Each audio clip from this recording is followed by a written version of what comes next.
And now, without further ado, thank you in advance to all of you for bringing your wonderful talents and photographic subjects to tonight's Member Photo Night. Lynn Graves, please go right ahead. Lynn is in Seattle, and she and Bob encountered something unusual, and she's going to show us that. Okay. Close this window, yeah. I had photos open. Oh dear. Where is it? Right here.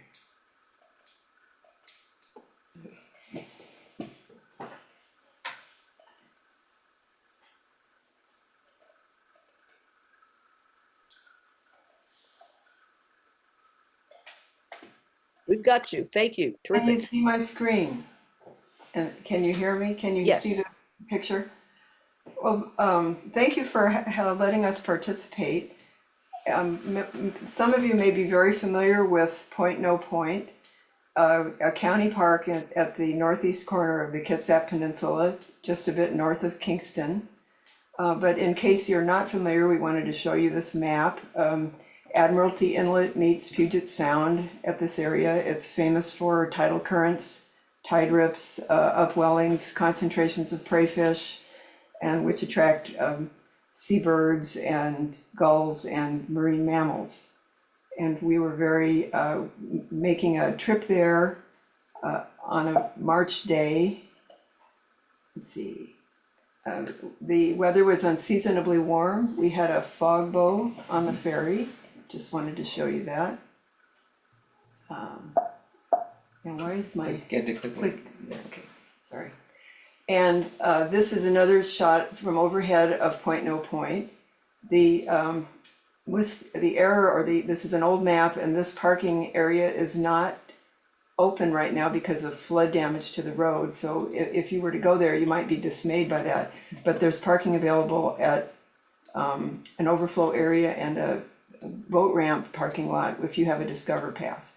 It's about a quarter-mile walk in. Our first photograph that we'll show you, by the way, this was March 25th of this year. The first photograph is going to be a northeast view near the lighthouse. Just to the northeast, you can see the very sandy beach, Puget Sound here, southwest corner of Whidbey Island here, and the Cascades, so to get you oriented. And then we turned around the point and headed south. This is approximately an hour or a half an hour before high tide. The view here is again toward Whidbey Island. You can see it's light winds, a very nice day, not very much wave action.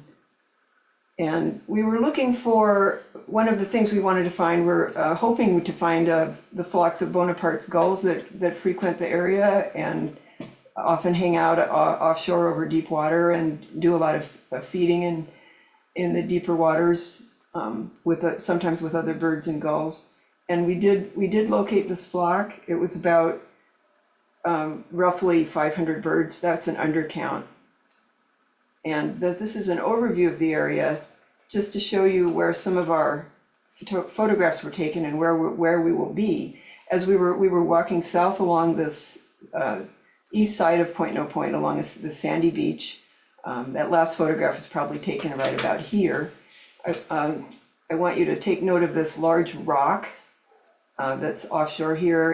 It will be in the next photograph, just to get you oriented. And there's at a certain point, there's a large bluff that is rises up and will be behind, or that's the vicinity of most of the photography that we'll be doing in our presentation. So just so you're oriented. At about an hour after high tide, we noticed a lot of feeding activity with Bonaparte's gulls, just large groups and flocks flying around and around and seemingly feeding near the shore. And we kind of gathered ourselves together in our cameras and got not too close. We stayed pretty far away. We didn't want to disturb them, and started to take pictures. And these are from the video camera that Bob was using. They're not quite, when the still images are captured, they're not quite as sharp, but just to give you an idea of the just frenetic activity that was going on. We'll go through a few of these. They they would settle down and feed, and then they would rise up and fly around, and then they would resettle. And they were located all around this sort of shallow indentation that is below this large bluff that I showed you earlier. And so this is just some typical flying around. Almost all of them were Bonaparte's gulls. There were maybe 5 or 6 gulls of other species, like, for instance, this glaucous-winged gull here. Didn't you say there was a short? Well, not in this picture. Yeah, and so then this is there would be a group near the shore, there would be a group flying around, and that would be just very typical. We were pretty far away, even with this photograph, but we noticed that people and even dogs were walking by, and they were completely oblivious. So we did get a little closer, and to apparently not having any effect on them whatsoever. In this shot from the video, you can see that they're concentrated right along the water's edge. And at this point, they're mostly dipping their beaks in the water many, many times a minute. They don't appear to be fighting with each other or competing too much. This bird is sort of plunging into the water. This bird has some food in its beak. We will have better pictures of that in a little bit.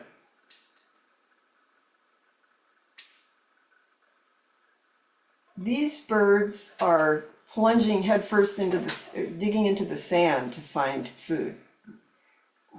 And this one back here. This bird, there's a little bit of the prey or the food on its beak. This bird's doing a headstand. There's some burrowing and digging here. These birds are dipping. They're doing that. I read a little bit about feeding behavior of Bonapartes in birds of the world, and surface dipping is well known among them, but some of the other things like burrowing is not mentioned, or digging. They were very, very concentrated again near the water's edge. There's, I think, mostly burrowing and dipping going on in this one.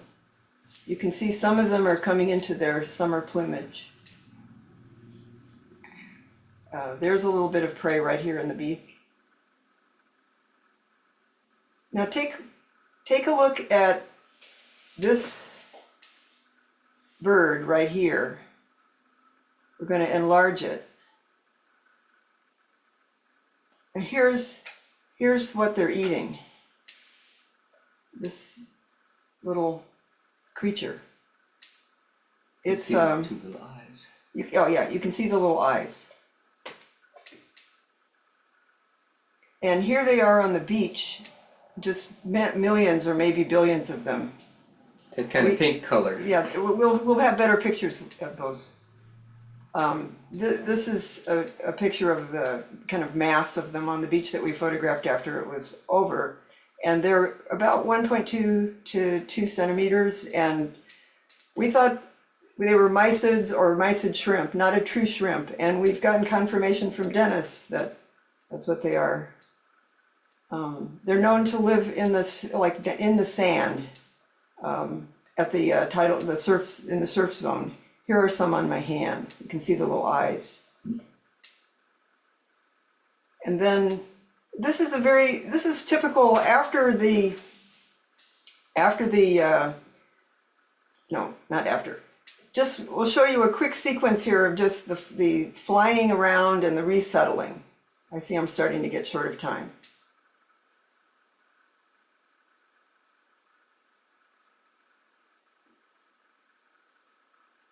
And then resuming feeding, same behaviors. And then as the event waned, they all began to line up and facing one direction, except mostly in one direction. And the the first gull took off, and they all took off. And they flew back to where they started from. Rejoined the line, formed this long line of gulls. This is almost all of them. And this is a stitched together panorama of the group. And then this is the beach with all the critters on it. It goes way, way, way, way all along here and probably behind me. And I don't, like I said, I don't know if they were, who knows why so many were washed up on the beach. And then our ferry trip home. That's it. Sorry if we went over. No, that was perfect. That was perfect. Oh, we're going to put They're video in. transparent. Sorry. Yeah. They're Yeah, transparent, I think I read. They're They do seem like transparent. it, They're yeah. transparent.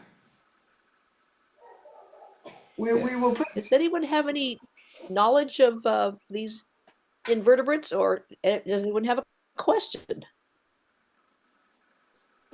If you do, you can unmute and just speak up, and otherwise, that was fascinating, Lynn.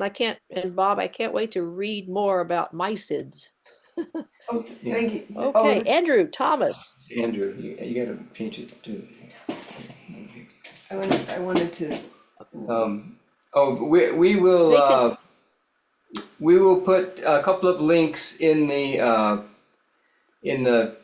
chat that you can Chat. see. You can see video of them feeding, and the sound they make is interesting, and you can see them swirling Great. around quite a bit. Thanks very much. Go copy it again. Andrew Thomas lives in Chattaroy, which is near Spokane, and we are going to enjoy some Eastern Washington now.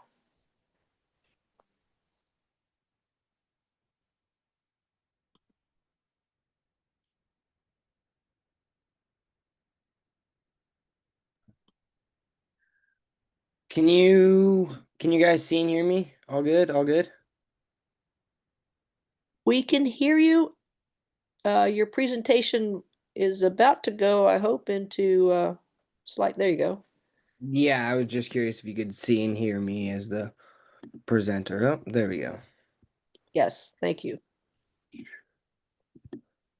So, my name's Andrew, and I've been a birder now for about 7 years and a photographer for maybe close to 5 of them. And I'm very fortunate to live on about 30 acres at home. It's kind of my pride and joy is to be able to just walk outside and know that my family's been able to locate more than 160 species just here at home. So a lot of the photos you'll be seeing just come from our property, but I'll make sure to let you know otherwise if they don't.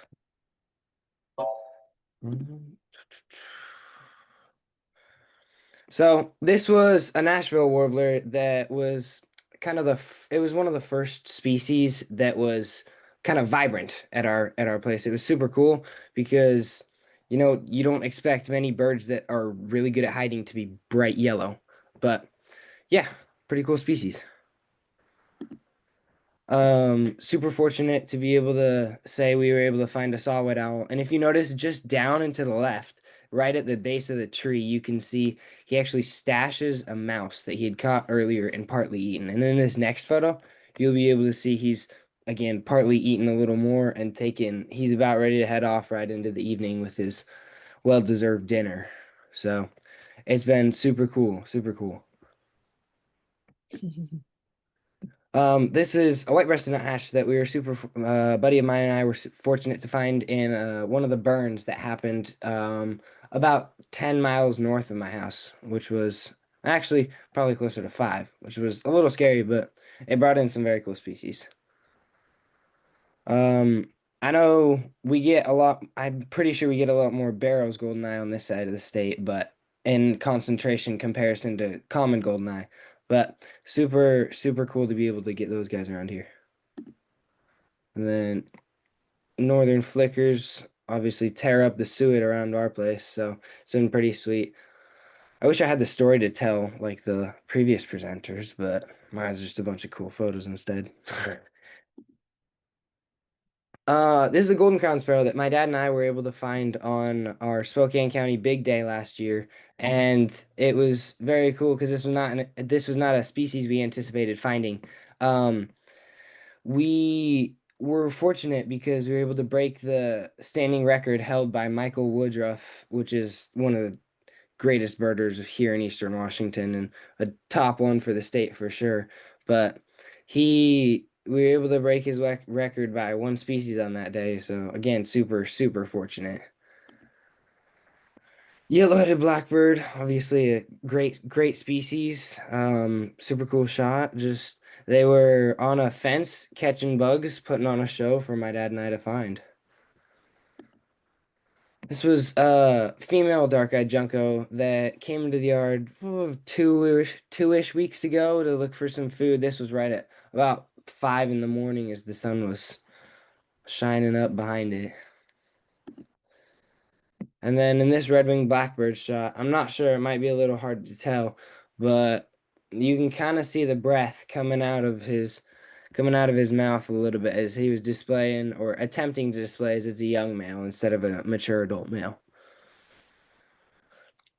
This was actually just a week ago that my dad and I found this, and this was at a lake by our house. There was a Virginia rail that was super active in the feeding. There was actually a pair of them there in this particular spot. We were able to find 6 on the day, but the headshot, which you can see in the upper left-hand side, is actually that photo is taken at less than 150 millimeters focal length. So for all of you out there, it's a super zoomed out photo. He actually almost jumped up on the front of our canoe while we were out there just to start displaying and calling for his mate and all the cool stuff they do. So this is a very mature type 2 red crossbill, the pine, ponderosa pine type. You can tell a little bit because it's got more faded markings here on the face than the Douglas fir tend to have. But yeah, again, a great species. They frequent our yard every day to come in and now bring their 15 chicks in their little babies in with the group to the watering station. This was a Say's Phoebe that actually came in, was feasting on bugs in the evening, and I'm super stoked to say I had my sister put this one on her social media, and it was super cool because the camera brand Canon USA actually was commented on the photo and said it was pretty sweet. So I think that one's probably one of my favorite experiences that I've had with some of the birds around home. This was White Crown Sparrow from last week or 2 weeks ago that showed up, and I couldn't help but notice when he flew into one of the trees that was right by our telephone pole, and I was like, man, it's a pretty bird. Getting into the winter birds a little bit. This last winter, we had a huge flock of goldfinches, American goldfinches, hang out almost all winter, and it was pretty cool. Another black-capped chickadee. These guys breed in our yard nearly every year, and figured I might as well take a few pictures of him in the horror frost. This is a variant house finch, so he's a male with a little bit of pigmentation issues, but a healthy individual, nothing wrong with him, who's competing for food with all the other dudes. As you can see in the background, there's another male who's a little more red, as the classic one would be. Here's back to that saw wet. We were able to relocate it actually a day later, and you can see he still brought his mouse with him at the base of that tree trunk. But this was just a little yawn he gave off. Super chill owl, amazing experience. I actually was able to sit with him for about 3 hours, and he took a long nap while I was there. But big yawn right before nap time. At my school, we're super fortunate to have many killdeer nest in the area, and this was one killdeer that happened to pick to nest 25 feet from the entrance to the school. So it became super tame and set up for some great photos. These are some American kestrels backlit by the sunset that was pretty sweet last June. Another nice little song sparrow who popped up for a good, nice, soft lighting shot. Here you can see is the male house finch that was without pigmentation issues. You can kind of see in the upper right-hand corner, there's the one that I had earlier displayed that actually has the pigmentation issues. But and then yeah, this black-billed magpie was coming in to feast on a dead deer that we had actually recruited off the side of the road. And it really was cool to be able to grab a bunch of black-billed magpie shots, some golden eagles, and some bald eagles that were just stopping by for a quick treat. This is one of the photos that I was able to grab again out at a lake by my house. It's called Aloika Lake, and this particular Merlin used a very interesting hunting strategy, which I've witnessed now with multiple species. Um, they will select a flock that they are gonna basically hunt out of the sky, is what I've witnessed, and slowly pressure it down towards the ground. As soon as an individual kind of separates himself just enough, the Merlins tend to take advantage of that. In this particular case, it pushed the least sandpiper to maybe 4 inches off the ground and came diving down it to about ground level with the sandpiper. As soon as the sandpiper started to rise back up again to try and rejoin the flock, that's where the Merlin kicked its superpowers in and flew, I kid you not, like a rocket, right up and snatched it straight out of midair. Another time that I've been able to witness this was when it actually chased a pigeon into a parked car downtown Spokane over on my side of the state. I know you guys get a lot more red-necked phalaropes over there on your side of the state, but over here on the east side, actually about a week ago, my dad and I were able to go find a breeding plumage pair that was out in basically the middle of nowhere. So that was pretty cool because we've had a few in the fall migration, but this is my first time actually seeing any spring migrants. Out there, they were with quite a few different Wilson's phalarope, and I kind of like this photo, and I wanted to share this one because it shows that you don't always have to have the biggest bird in the frame to have still a great composed photo. This was a female mountain bluebird that I was able to photograph in thin leaf huckleberries on our local Mount Spokane back in October of last year.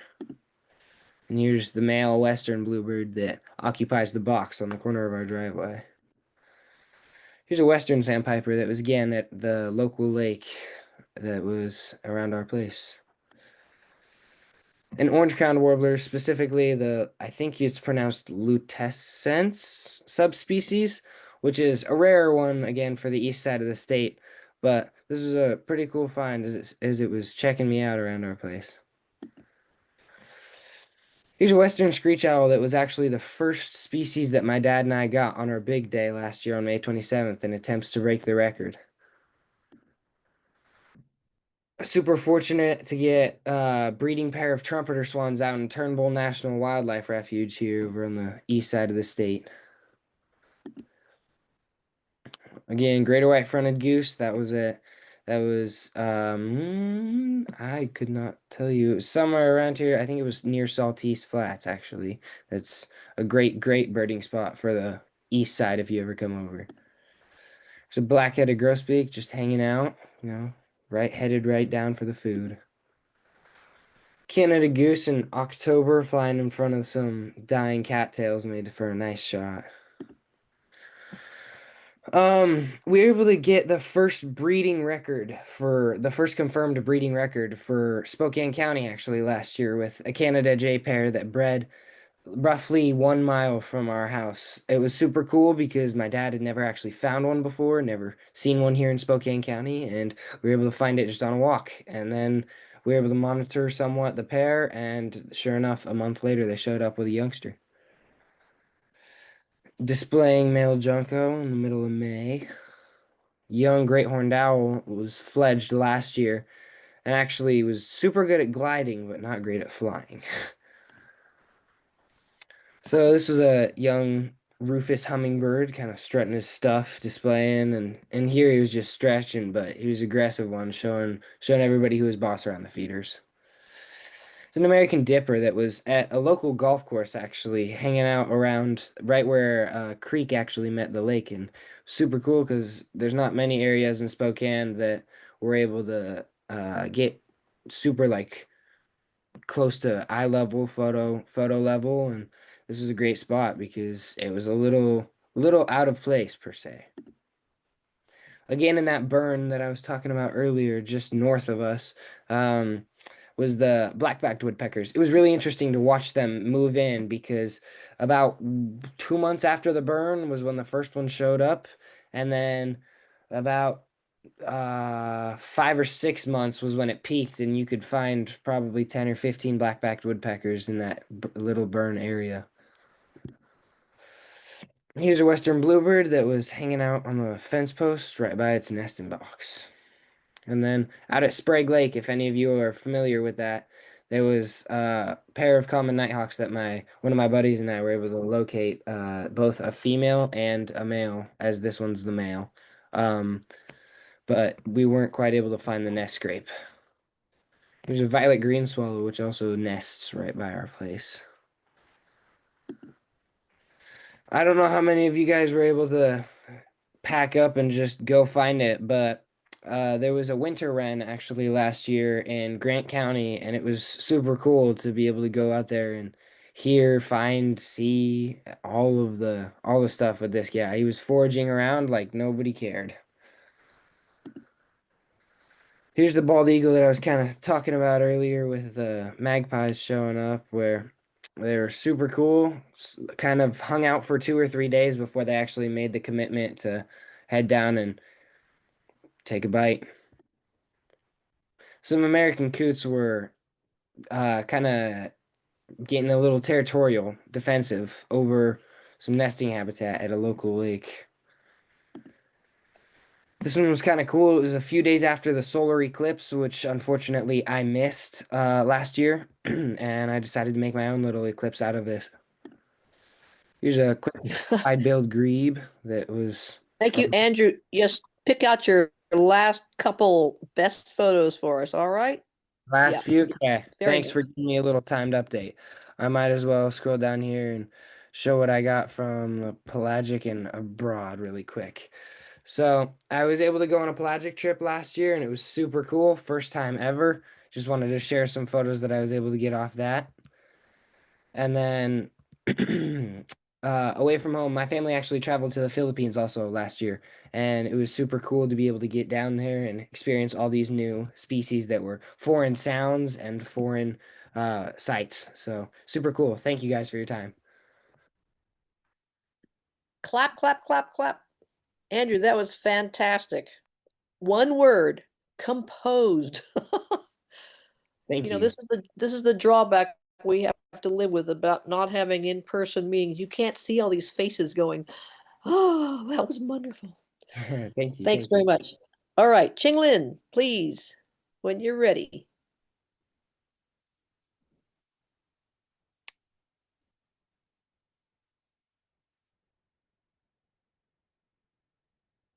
Andrew, do you have a website?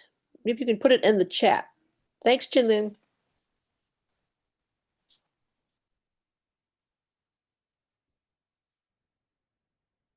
I don't know if you're muted, Qinglin.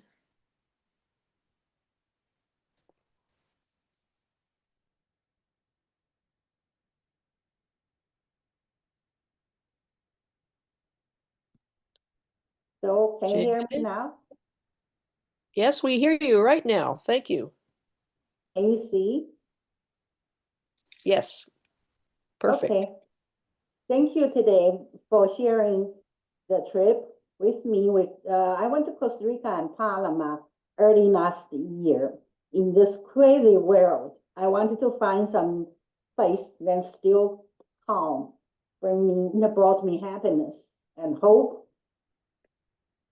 So trying to up here, I spent 7 weeks, 4 in Costa Rica and 3 in Panama. Costa Rica, I pretty much did a loop from San Jose, went to the Marina volcano. I tried to stay at biological research stations as much as I could. I managed to stay in 3 different stations. Those places make me feel more like a research, not too touristy places. And I'm really glad I did. But the Rancho Naturalista birding range is fantastic. I have to say, if you go to Costa Rica birding, you need to stay there. Rancho Naturalista. From there, I went to the parque, Los Quitas, try to find Quita. I did not stay in that famous lodge, but across the street. It's a small lodge, only has 3 rooms owned by local. The Quita came to their backyard. From the patio, I can find them. But across the street, that big birding lodge, 30 people chasing one bird. They're just too crazy for me. From there, I went south to the Gofito area and stayed at one of the biological station at Magangbao Rainforest Lodge. That's another fantastic lodge. From there, I entered the Cocobado National Park. That's the largest, keep the most wild. Nowadays, before you go, you need to make a reservation. I did not know that. Fortunately, one of the guides, one of his clients didn't show up. So he asked me, pretending to be her. So I changed my name to her name, Carol, in order to enter the park. From there, I head back north to the Parque Carrara to see some macaws. Then my last stop is the Mount Verde Forest. Then I flew to Panama, stayed in Panama City for about 10 days because I attended a Spanish school for a week there and birded around. Surprisingly, I was able to find some really good birds just in the city. They have several very large parks. I only birded 2 places in Panama. One is called the Gaboa, has a lodge. It's very nice. Another one is the Valley of Anton. Actually, that's inside the crater of a volcano. So I saw many other creatures besides birds. I took 4 light tours. I made a Christmas card for 2025 for my family and friends. Those are the frogs I chose. Too bad I couldn't show you, no space or time today. Some lovely snake, like an eyelash viper and the Ferdinand today. And I have to change my sharing to another screen right now to, how do I change my sharing? Oh, here we go.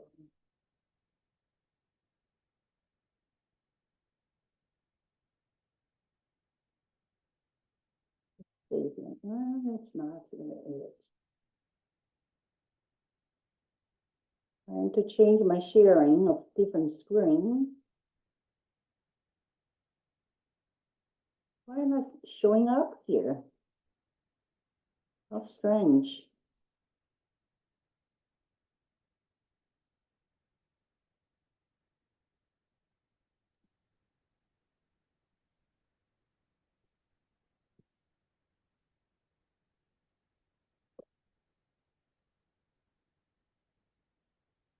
Do you see any birds there?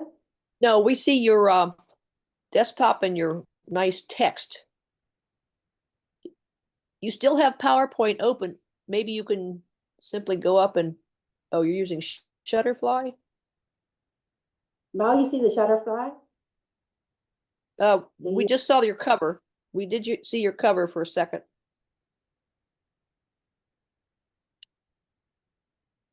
So my cover.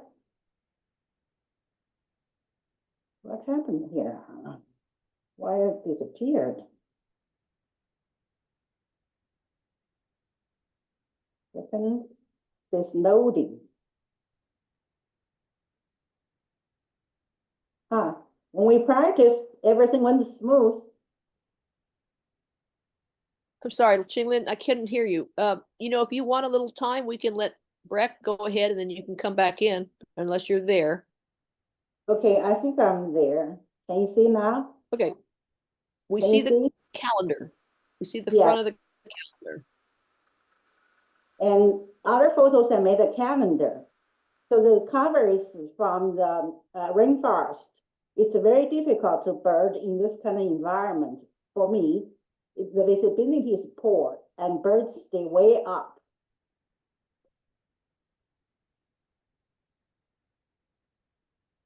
Those are red big birds, slanty-tailed toga, very quiet. It's very easy to overlook it. Scarlet macaws opposite, very noisy, and they are locally common in Corcovado, Drake Bay area. I saw the first pair screaming fly past me the first day when I arrived there.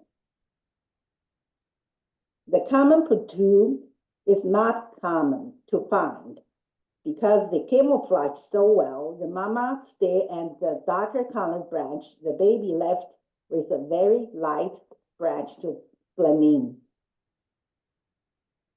Of course, there are many hummingbirds. Here I'm showing the small one called snowcap and the two largest ones, Talamanca and ferret-throated. I was fortunate to see two kinds of owls. Choco screech owl was found by a park ranger. He told me this owl comes every winter, stay on the same branch during the day. I don't know if he knows that's the same owl, but for several years, the same kind of owl shows up there. Black and white owl, this one showed up in the parking lot where I was staying. Those two lovely birds, one's called lovely contiga, there's purple-throated fruit coral. I was able to find them. After I returned from my trip, I happened to read a book called The Feather Thief. It's talk about fly fishing people so crazy about the bird feathers to make their fly. Some even resorted to steal specimens from the museum. This book spoke about American musician students in London stole hundreds of bird specimens from the Great British Museum. That's a true story. And I think he got into legal trouble there. And I was fortunate enough to see them alive. The red-legged honey creeper, you can find them pretty much if there are flowers. And this woodpecker is locally common also. However, this orange cholera, the Malacan, it's endemic to Costa Rica and Panama. I only saw it once. These two large birds, common. Woodpecker is a very large woodpecker, really didn't care. I was looking at him. The cholera, the trogon's a shy bird. You can't get very close to it. Some small birds are very charismatic.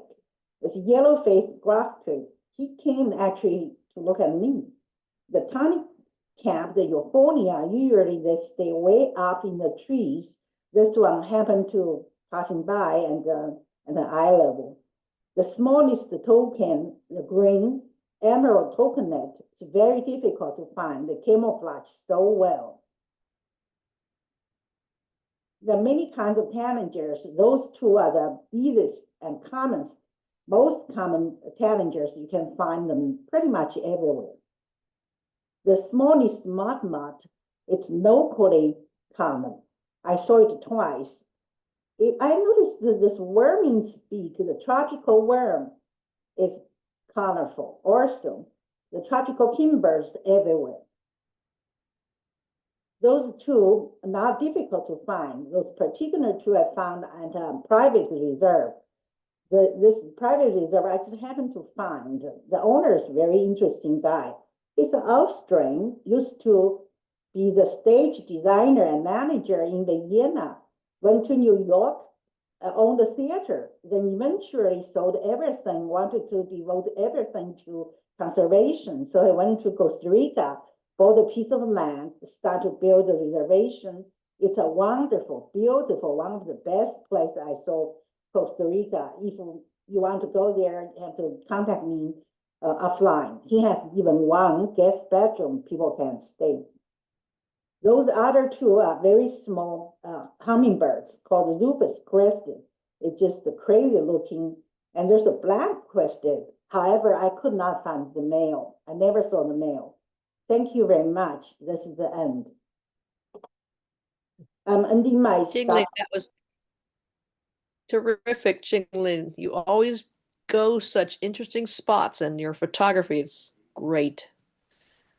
Thank Wonderful. you. If there are any questions, maybe you can put them in the chat and we'll try at the end. Breck, all set? Just one moment. And I gotta pull this up. Okay, I believe this is Summer. ready. We see your picture, and you're going to make it full, and then we'll be all set. Summer Birding Plus.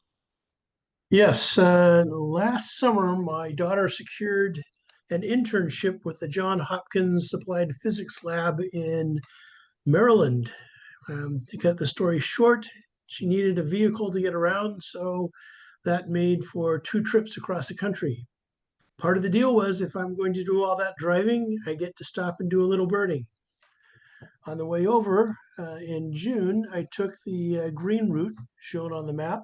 Hopefully it's showing up as quickly as I'm doing it. Coming back in September, we decided to go a different way and followed the light blue route. Did a little sightseeing, but mostly a lot of driving. So these are the intrepid travelers, my daughter and myself. They're in the center. First stop in Washington to speak of, I caught this barn swallow with a chick, eyes not even open yet.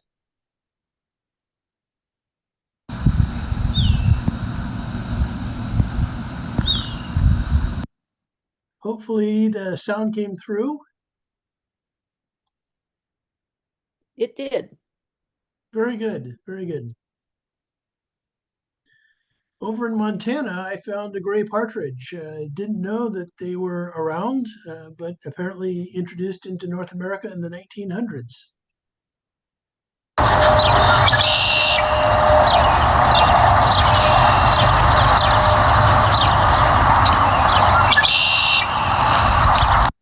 I thought red-winged blackbirds were loud, but these yellow-headed blackbirds were something else. It got late one evening, and so we pulled over in South Dakota. No restaurants to speak of, but there was a gas station that sold some food. So that's where we had dinner. Wasn't the best. Over at the hotel, my daughter was delighted to find they had a piano. My daughter had a double major at the University of Washington. One was computer science, and the other was piano performance. So she just sat down and started playing. A little dog came up and sat down by the piano, was watching her, and the gentleman was listening and enjoying the music. He came by, put a bill on the piano. We thought it was maybe $5. Later, we found out it was $50. He also gave a CD of his playing, but he was a bird lover and had many bird houses by the hotel with lots of purple martins. Interestingly, house sparrows were sharing the bird houses with the purple martins. I don't think the same room, but still something I hadn't come across before. That doesn't sound to me like Dick Sissel whatsoever, so I'm not quite believing the story that the name is after sounds it makes. Nice red-headed woodpecker.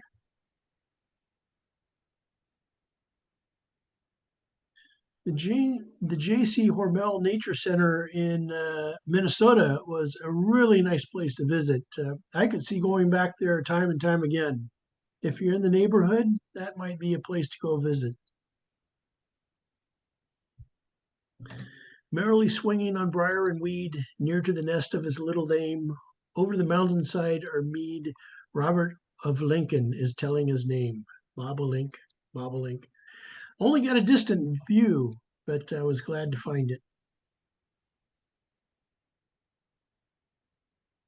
An eastern bluebird.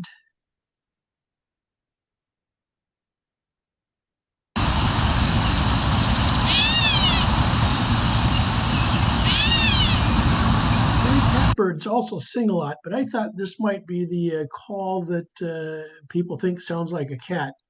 Personally, I think our spotted towhees make calls that sound much more like cats than this bird.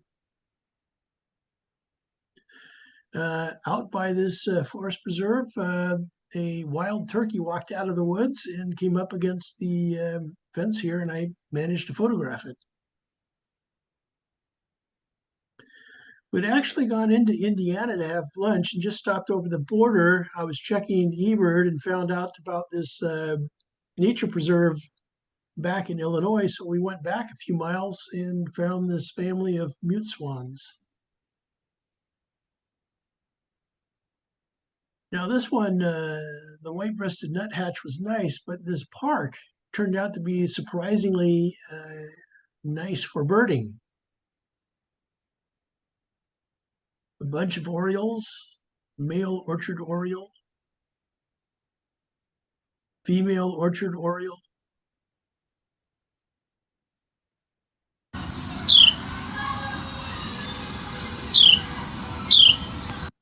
Now the Carolina wren makes many calls, and the one that just played is the most unusual one I heard. That's why I put it on. I think we all know the chipping sparrow and its rufous cap. What I liked was the juvenile that was following the adult around.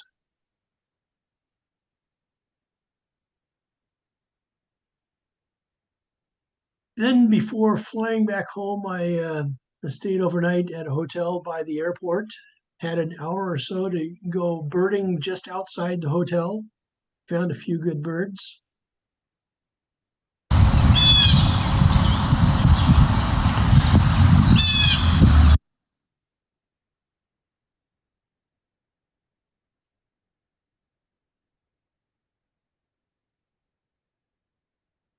I was surprised at how white the song sparrows are once you get over on the east side of the state of the nation. Now, this is not anything spectacular, but the Virginia Society of Ornithology contacted me and asked to use this photo in their second Virginia breeding bird atlas. So I said, sure. They also asked for this one. This atlas is going to be published this year, and it's going to be on a website that's accessible to all. There's a link there if you're interested.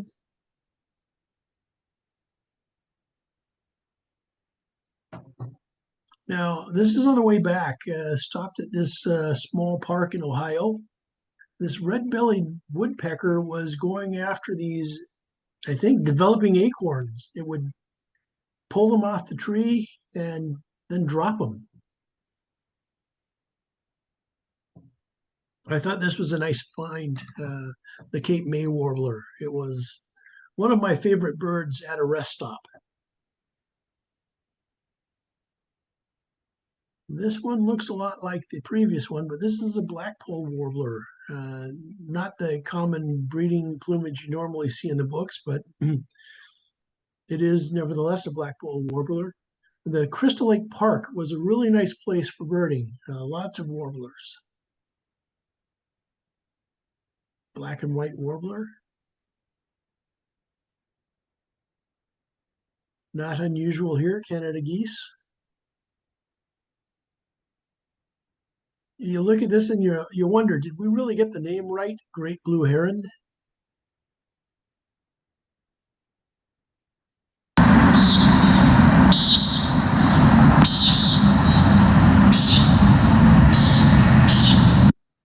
This was a lucky find for me. We had pulled over to find a place to eat and ended up in the neighborhood of the historic Walt Disney Boyhood Hometown Theater.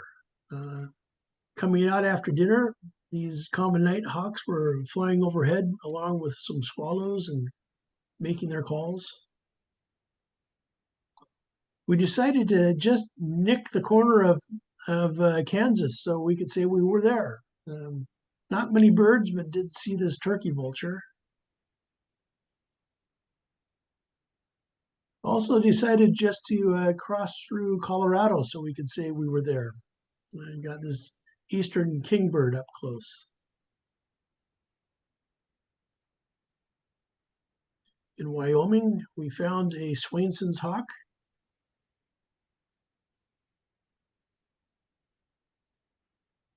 A mountain bluebird at this rest area.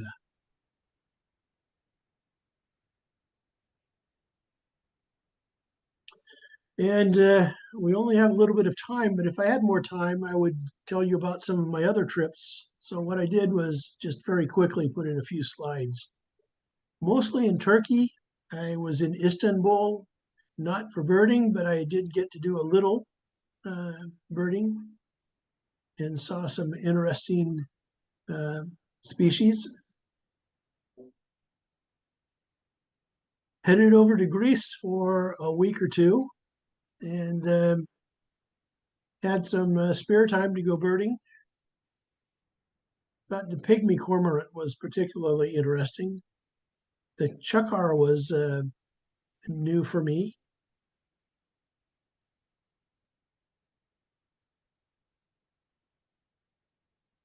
Some other species I saw.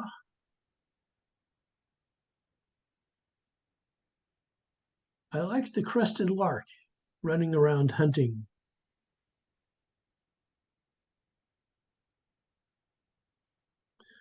The common tern, I took that photo with my camera, the phone in my camera.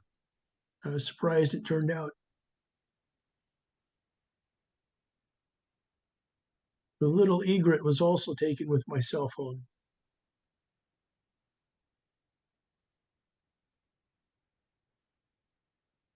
As were the geese on the bottom. Now, I was surprised to see a Canada goose.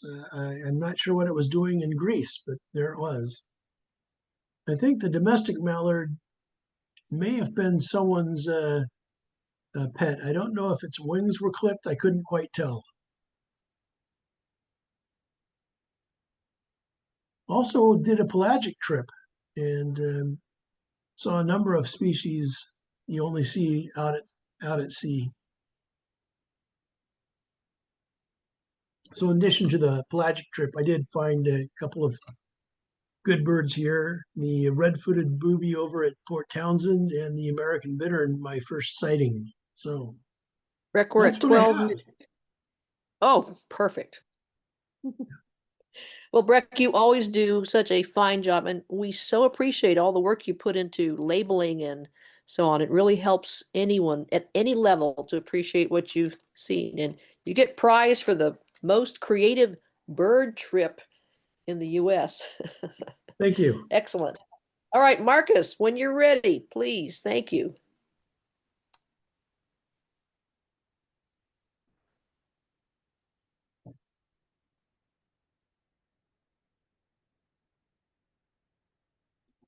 All right, everybody can see that? Yes. Great. So I come to birding from the photography side. I spent my career as a photojournalist, mostly working at newspapers, and any chance I got to photograph birds or wildlife of any sort was always a great day. And I had to include this picture because this is how I met Elaine. This was the snowy owl that, as Elaine said earlier, lived for 4 months on Queen Anne Hill in 2021. And I'm just going to tell you more from the photo side. Like when I photograph wildlife, I photograph them the same way I photograph people. I treat them like portraits. I'm looking for their personality, something that tells their story. And because I'm a photo nerd, I've included on the side there, not just the name of the birds, but also all the settings that I used while taking the pictures. So next slide. I also teach photography, and I like to tell people to practice where they are. So when they go out into the field, they've got some good experience. This was actually not taken in my own backyard, but my in-laws' backyard in Southern California. And we don't get to see Allen's hummingbirds up here. So it really caught my eye. And as a photographer, like the background means a lot to me. Like my in-laws' backyard is just like anybody's backyard. It has a barbecue and chairs and you can see the neighbor's house. But sometimes like just moving yourself a foot or two can make a difference between seeing the neighbor's house and just seeing beautiful greenery behind the picture. This is in my own backyard in Ballard here.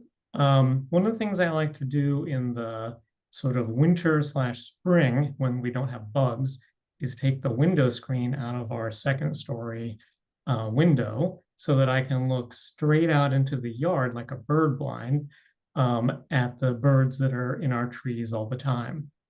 And it's great because it means that even on a rainy day, you can get a cool picture of our neighborhood Steller jay. Also, it lets you have the sort of tree eye view that you don't normally get standing on the ground of our common birds foraging. One of the things, at least as anybody who's learning photography, is that photographing little birds is way harder than photographing big birds. And why not practice on the birds that you can see every day in your own yard? This male house finch, I just love them going from branch to branch, eating the plum blossoms, which until I really was watching the bird and realized that was a thing they did every year in our tree. But that kind of practice makes builds up your skills so that when you're photographing a golden ground kinglet, this is at Discovery Park here in Seattle. If any of you have ever tried to photograph a kinglet, they hardly ever stop. They like hop, peck, peck, hop, peck, peck. They're hardly ever still for even a second. And it takes sort of building up those skills to get a picture like this. Another shout out to Elaine, every last Saturday of the month here at the Ballard Locks. She leads a photo walk there, and the Ballard Locks is not far from my house, and it's one of my favorite places to go because it has birds in trees, birds on the ground, birds in the air, and birds on the water, all in like a pretty small space. And the last time I was out there on the walk, saw this beautiful red-breasted sapsucker. You had the morning light coming in, the catchlight in its eye. I love the moss and the green back there. Also, I love just the part of the locks that's by the dam, because any day that you go there, you can always see birds in flight. And I find that when people are starting out, birds in flight can be one of the most difficult things to figure out. Just getting the settings right in your camera, just getting the timing right. All the photographers out there, any of you know that using like a 600mm lens and trying to keep a bird in motion in the viewfinder is like a real challenge. But here you can really like hone your skills. I can't not talk about the Ballard Locks without mentioning the great blue heron rookery there. We are lucky enough to have a really large heron rookery right in the middle of the city. And you can take a great photo of it even with your phone. This picture was taken with my iPhone. In this picture, there's 20 nests. That's not even all the nests that are there. It's also a real good exercise in taking a minute after you see a cool picture to pause and look for where's the next cool picture that you can get and try to find the spot where you could get it. You can see my cursor. There's a ton of branches in this picture, but right here, there's a spot where there's a tiny window. And in that spot, you can get this. The great blue herons, when they're starting their nest building, they're always showy birds around here, but they're in their breeding plumage, they're extra showy, and it makes a great picture. And I'll talk a little bit about the focus area here. So the focus area basically is how much of the viewfinder are you using to focus on the subject. And even though these are big birds, any bird in a tree with branches, I try to use the smallest focus area possible so that I don't inadvertently focus on a branch as opposed to the bird. Another unlikely place in the city that I love is the Shilshole Marina here again in the Ballard area.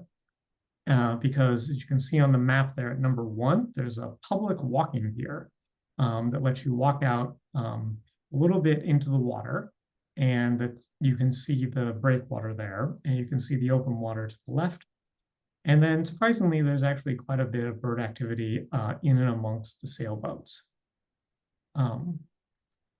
So this is a double-crested cormorant. It's a very common bird for us to see here on the water. But I view that as sort of like a challenge, like how do I see a bird I see all the time in a new light? How do I make an uncommon picture of a common bird?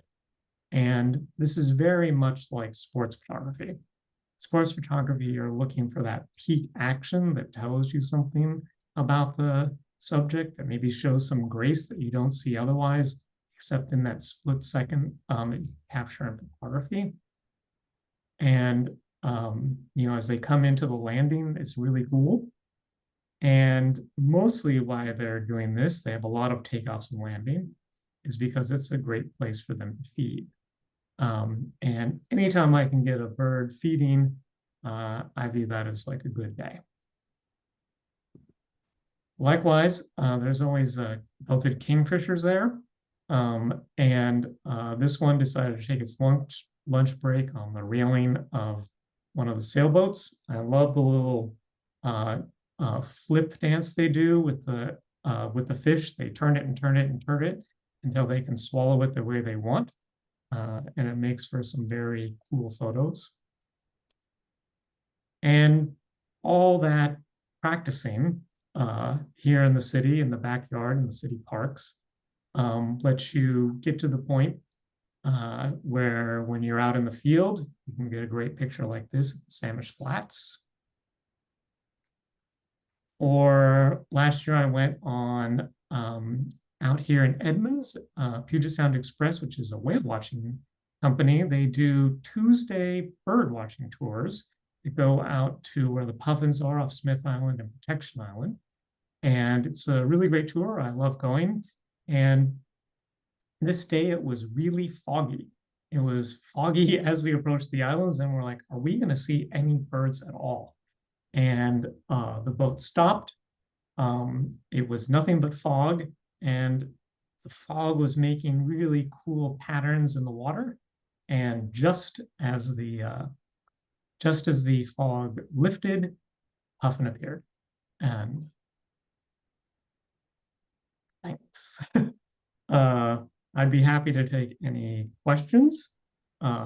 Fantastic. Yes, if anyone has questions. Does anyone know what that bird is? Yeah. Pigeon guillemot. It is. I have a question. Yeah. Lynn and Bob. When we use higher ISOs, we often get grainy photos. Yours look very sharp, and I see some very high ISO settings. How do you do that? So how I do that is one, I'm shooting with a Sony A7R4, which is really good at working in very low light. I have shot pictures as low as as high as like 26,000 ISO or something. Oh. If you shoot those pictures in RAW plus JPEG, so the easy utility of a JPEG for things that work out great, and the backup of the RAW file that you can do some magic with afterwards. I see. With the RAW file, you can make, you can use Photoshop or Lightroom, and you can do a really good job. They've built basically models for how to reduce the noise, and you can make the noise virtually vanish. Well, nice. Thank you. Sure. Marcus, can I right now ask you to come next year? Because you have put together such a wonderful amalgamation. I mean, people are learning, even those like myself who don't know anything about photography. And I'll never look at a double-crested cormorant the same. Yeah. It's wonderful. Yeah. Thank you very much. Thank you. All right, as Jack Stevens gets his little finger on the button, I want to tell you that Jack is a former president of WOS. We applaud and bow down to him for all we know that takes. Whenever you're ready, Jack. I need to get this screen share. Yes, sir. Oh, I need to get, it says I'm disabled for screen share. Oh, that's my fault. Excuse me. Give me 3 seconds or 4 seconds. There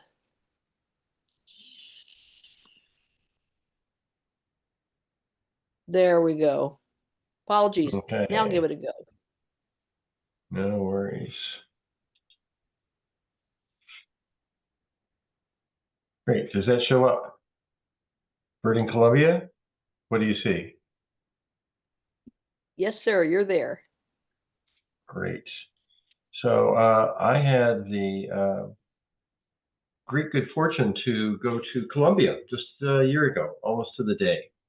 And I had been in Central South America, Central America and Mexico, but never to South America. So this is a real treat.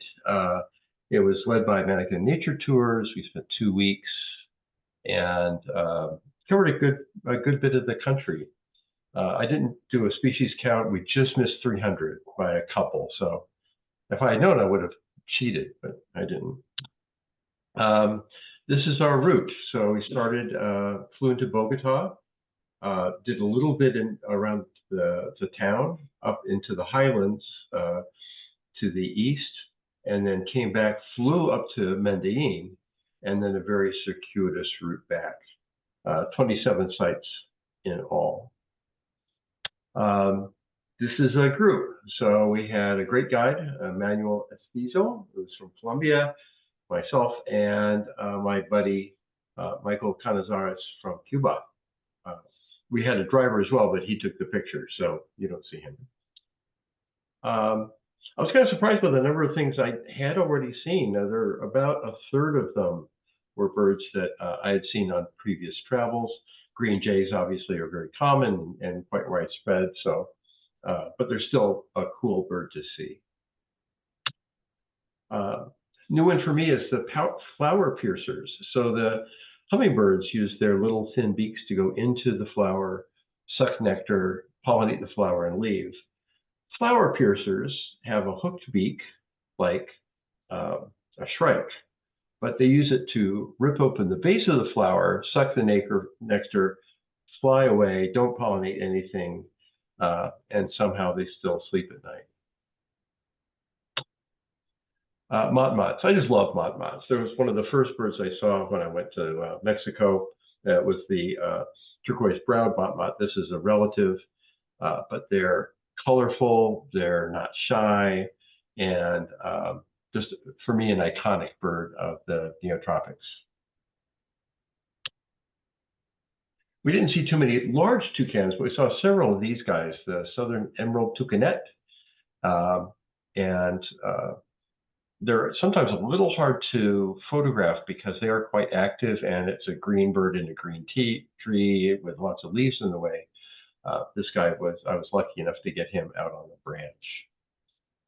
More difficult to see is this one, the gray-breasted mountain toucan. They're shy, quite colorful, obviously, but and not that numerous.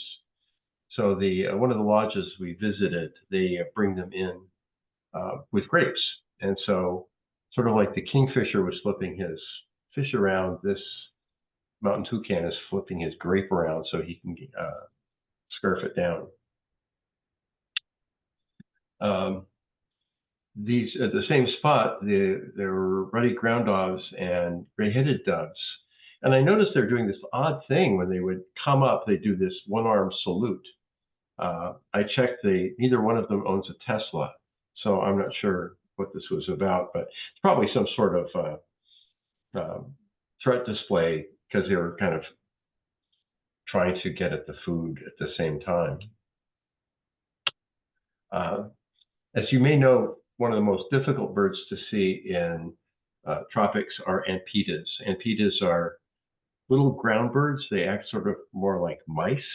They run around in the ground. They're shy, they're cryptic, and they don't fly, they run away from you. So what lodges do is they employ people like our friend here to develop a personal relationship with the bird. They go out, sing to the bird, call to it, and will feed it worms, which is their favorite food. And over weeks, then sometimes months, they finally become accommodated to this individual. They have tried using other individuals, it doesn't work. They've tried even recording the voice and using a recording, doesn't work. It has to be that person. So we hiked out. This is our driver, Michael again, and our Aunt Peta Whisperer. And what he would do is he would sing. He would go, Linda, Lucita, come see me, and whistle for them. And next thing you know, here you go. So this is our little Aunt Peta who came up to get his worm at like an arm's length away, which is kind of a killer view of a very shy bird. When I do these trips, I try not to get into a target list that I need to see something, because it's really just for the experience. It's not like you're trying to check everything off. That said, I really did want to see the next bird, the Andean cock of the rock. These are elect species, so these are this is an adult male, and a group of them all gathered together display. The females are on the periphery checking them out, and it just so happened this one house had elect completely by accident in their backyard. So they now, it's a private area, but they let people in if you get permission ahead of time, and we had lots and lots of these guys. This picture looks odd. It looks like the eye is in the wrong place. This is what they look like. That's a crest that comes out. So they are relatives of tanagers, and boy, oh boy, the tropical tanagers. It's just, we get excited when our western tanagers show up. It just doesn't stop. The saffron crown tanager are pretty common. They put fruit out for them. They come to fruit feeders. Crimson back tanager are pretty common. The male has this white bar below the beak. It looks like it's almost part of the beak, but it's actually below on the flesh below the beak. Golden tanagers. Up at high elevation, they have mountain tanagers. This one came in again to a feeder. So it's hard because there's so many birds, but I wanted to kind of focus on the hummingbirds, because as spectacular as these guys are, the hummingbirds are just amazing. This guy was one of the first ones we saw, and just, it kind of, your knees get weak looking at something like that. At first, we were so happy to see them. It turns out they're quite aggressive. Hummingbirds in general are kind of pugnacious, but these guys especially so. And they will chase the other hummingbirds away, even if there's multiple feeders. And so after a while, it's like, oh no, a violator showed up, because the other guys will stay away. There was one time we were close enough where I thought when they headed for another bird, they were just chasing it away. They actually body slam each other. You could hear the impact as he rammed into another hummingbird trying to make it to go away. So that was a unique experience. So looking at hummingbirds, we had little ones. This white-bellied wood star is tiny. It's just a little bit bigger than the bee hummingbird from Cuba, which is the smallest bird in the world. And it's about half the length of my thumb. So they're really, really small. They look like bumblebees as they fly around. It doesn't even look like a bird. On the other hand, we saw big ones. So the great sapphire wing is the biggest one we saw. And you can see it's almost swallow size. This one lodge had accommodated them. They became accustomed to getting nectar from these little nectar cups that Michael's holding. And so they would eat out of your hand. They would just come up and sip nectar. And it was quite a treat to hand feed a hummingbird. I'd never done that before. On the small size, looking at bill size is quite variable. This is one of the shortest ones, the Tyrian metaltail. It's a specialist going to these little tiny flowers that are around, and they're quite quick and adept at getting the nectar that they need. On the other hand, you've got this guy. Just, you look at this and it's like, that's not right. This is the longest bill related to body length of any bird in the world. And you don't see the tongue in real life. You catch things on photos. You don't see with naked eye that the tongue is sticking out from the end of the bill and is longer than the bill, which is hard to imagine. So their specialty are these trumpet-shaped flowers that are quite large that the other hummingbirds can't get to. And so there's this kind of symbiotic relationship where the flower makes it special for the hummingbird then gets to pollinate the flower, and everybody's happy. So just some eye candy, these, again, it just doesn't stop. We had, at one point in time, we had 20 different hummingbirds at one feeder. Not on the feeder at the same time, but flying around and perched and whatnot. And it's a little bit mind-boggling, but indigo-capped were pretty common. And the other thing I love about hummingbirds, they have these, this fabulous names. So these are shining sunbeams that were quite common and were just a sight to see. They look kind of plain until they fly away, and then you get that beautiful purple, yellow, orange on their back. So it was great experience, kind of mind-boggling at the time, but very fortunate to go through that experience. And that's it. Any questions I would be happy to Yes. To address. Jack, those were fantastic. While people reach for the unmute button so they can tell you. So how in the world did you ever photograph a moving size of the bumblebee hummingbird? Well, as Marcus said, you practice a lot. And he's absolutely right. Birds in flight are, it's a pain. I don't know how people did it before digital, because back in the film, thinking that.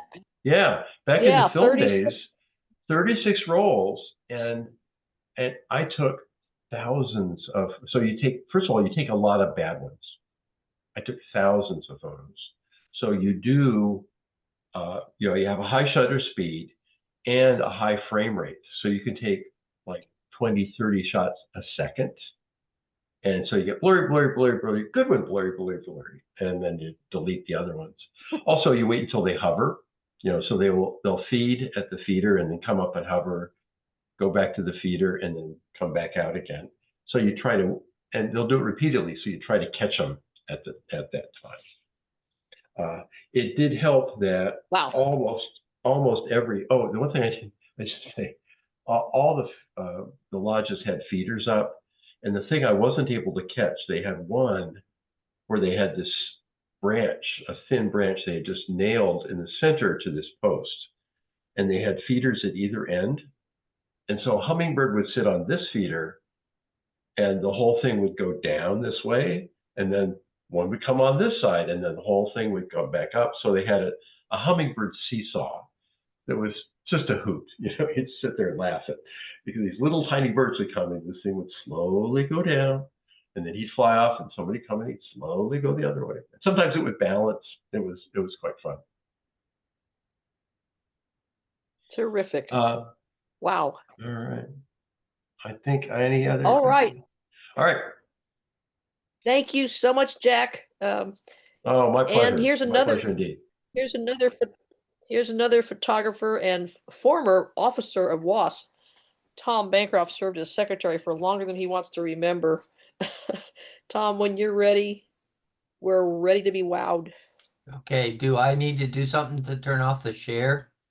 Replace. If you just you can go ahead and share and right. All right. Did I share the right screen? Oh, You did. We all can see right. Madagascar. You see Madagascar. Sounds fantastic. Thank you. Thank you, Elaine. And Welcome, meets on everybody. patrol. You can hear me okay? Yes, I'm we excited. can. Okay, I'm excited to be here and have a chance to share some birds from our 6-week trip to Madagascar that we did last fall. Several, 4 friends and I got to Excuse go me, there. Tom, And excuse me. Would you be interested in maximizing the screen photos? that's No the problem back, if you don't. that's the biggest that I can Upper get right. them. Okay, Wait a minute, I know thank what you. I did wrong. Never mind. Let me start over again here.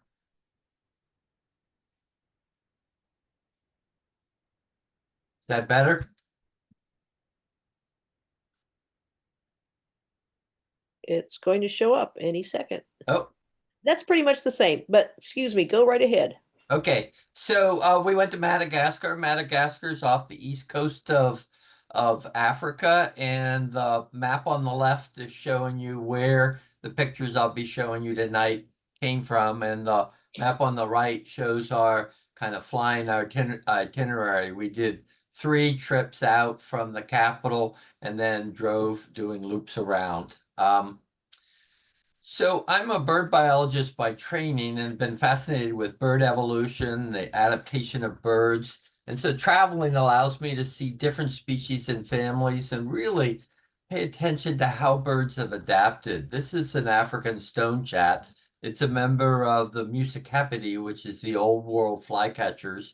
We have flycatchers here in North America, and these old world flycatchers feed in many of the same ways. This stonechat often acting like some of our phoebes and stuff here, but they're a completely different evolutionary line of birds. One comes from the songbird side, the other comes from the subassine side. So seeing that kinds of things is what fascinates me about challenging. This was the group of friends I went with, and we're out in this case looking for a Madagascar pygmy kingfisher. Here in North America, kingfishers are feeding on fish, but in other parts of the world, there are a number of species that are terrestrial and feed on insects and lizards. This guy is up in the forest feeding on lizards and insects, pygmy kingfisher.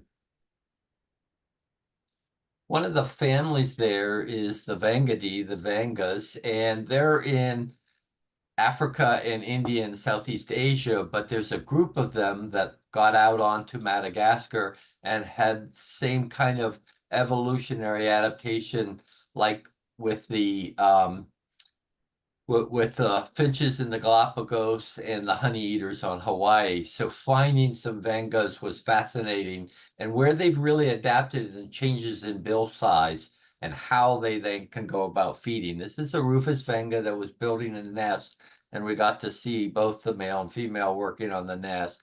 Now wait till you see the size of the bill on this helmet Vanga. Just a gigantic bill that it uses in feeding. Then at the other end of the Vanga size in terms of bills is this Archibald newtonia, which has a small probing bill that it used much like a warbler in feeding there. Another family I hope to see was the button quail. Button quails are found in Europe and Africa and over into Australia. And they look a lot like the old world quails in the genus Cornix, but they're not at all closely related to those quail or pheasants or any of that. They're actually more closely related to shorebirds. So a good example of convergent evolution adapting to feed in a similar way to quails. This is a male. Here's a male and the female. The females are more colorful than males. She lays the eggs. The male then incubates the eggs and takes care of the chicks, and she goes off and finds another male. Again, there's the female. Another family are the mescites. This is a group that is closely related to pigeons. It's endemic. The whole family is endemic to Madagascar, and they tend to be down on the ground or low down. Very rarely you see one fly. This was the subdesert mesite, really looking down our eyeballs at us here. We found some other species too, the white-breasted mesite running along the ground.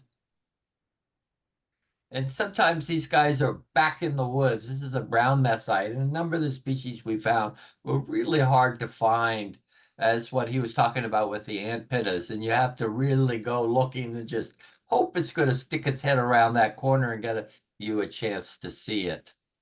All right, everybody see that? You see that? Well, there's a frog there. There's its eyeball, and there's its hind leg there. Sorry, I had to stick in something else.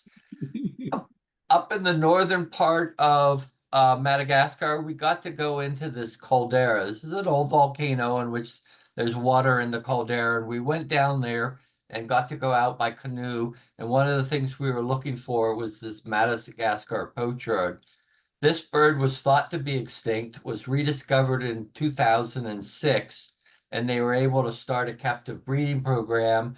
And they're breeding on this lake. And this picture was actually taken from a little, like it wasn't a hide, it was a platform that we stood on, and this birds flew right by us. But one of our guides there was Lukum. He's in this picture, and he was instrumental in finding this species when it was thought extinct, and then helping establish the breeding program. He currently works for the Peregrine Fund, and this was the location that he said he built the incubator that hatched the first eggs that started the captive breeding program as their attempt to try to save this critically endangered species. And here's one that I really wanted to find, but I couldn't find it no matter how hard we looked. The closest I got to was this statue. This is an elephant bird. There are several species of elephant birds on Madagascar. Unfortunately, they're all extinct. The largest one, like what I'm standing beside, was about 4 times the size of an ostrich, and it laid its egg that is there on the right. To give you a sense of size, take 2 1-gallon milk cartons and combine them together. That's this egg. 100 or 13 dozen chicken eggs. That's how big that egg is. Wow. And then sand grouse was another family I was hoping to see. This is an old world family. You may have seen pictures from Africa where they fly long distances to come into water holes. They're not at all related to grouse. They're actually closely related to pigeons, and you can sort of see that in the way they fly, but they're an on-the-ground feeder, much like grouse do. Now, the cuckoos are, of course, all over the world, but there's a group of them, the kuas, that have come out to Madagascar and have the same kind of evolutionary branching to fill in a number of different ecological niches there on Madagascar. This is the blue kua, which is up in the trees. We also saw some running kuas, which are sort of like a pheasant kind of thing down on the ground there. So those were fun to see. We did see a few owls. This is a Madagascar owl. It's in the same genus as our long-haired owls and our short-eared owls. And these were some young that were right on the side of the trail, and they had been there apparently for quite a long time. And they just watched people go by, and there were quite a few people hiking up and down that trail that day. And this one was paying attention to us, but the other one just slept as we went by. Another family that we hope to see were the ground rollers. There are only 5 species. They're endemic to Madagascar, and each one of them is threatened primarily because of their small range, even within Madagascar. These guys are related to the rollers that you might have heard of from Africa, but this is the ground roller. And this particular one, the short-legged ground roller, Donna, one of the people on our trip with us, she said we had to come out with a new sport. We're going to call it scrambling birding. We had to go up and down these still steep hills through this forest looking for this bird. And there were lots of little saplings that you could grab a hold of, but you sure didn't want to because they all had spines on the saplings. So we got our work out finding this guy. Another kind of ground roller is a scaly ground roller, which in some ways fills in a similar niche that the ant pittas that we saw in the previous presentation. Just a gorgeous bird there. Another one is the long-tailed ground roller. I really hope we would see this, and we luckily did, because the descriptions of ecology make it sound like it fills a niche similar to a roadrunner here in North America. So seeing that guy was really fun. Oh, how'd that get in here? That's a giraffe beetle. Some of the ducks were really great to see there, right? The one just in from the left side is a red-billed duck, and the other three are blue-billed ducks. Really original names, but just beautiful on the ducks. One of the birds I always love finding is a great egret. This thing is on all the continents except Antarctica, and I always love looking for these anywhere I go because I spent 10 years studying this species along with other wading birds in the Everglades, and it was an essential part of our conservation work we did to try to help restore that ecosystem. And so this looks much like the ones we have here in North America, but there was also an African subspecies there which has a black bill, and that was constantly giving me the heebie-jeebies because I was always trying to make it into something else and then had to remind myself, oh yeah, there's a black-billed version, because that's not what I had looked at for 10 years during our study. It may be the best bird of the trip we got on the very last day when we came out from this little preserve in the capital, and this guy came strutting up out of the marsh on the other side, and I just had to sit down on the ground and get a good portrait of him because he just walked like he owned the world. Now you have to realize that I'm a son of a chicken farmer, so chickens have always been an important part of my life. Thank you all very much. Happy to answer any questions. Fantastic. Tom, we always enjoy your presentations and the humor too.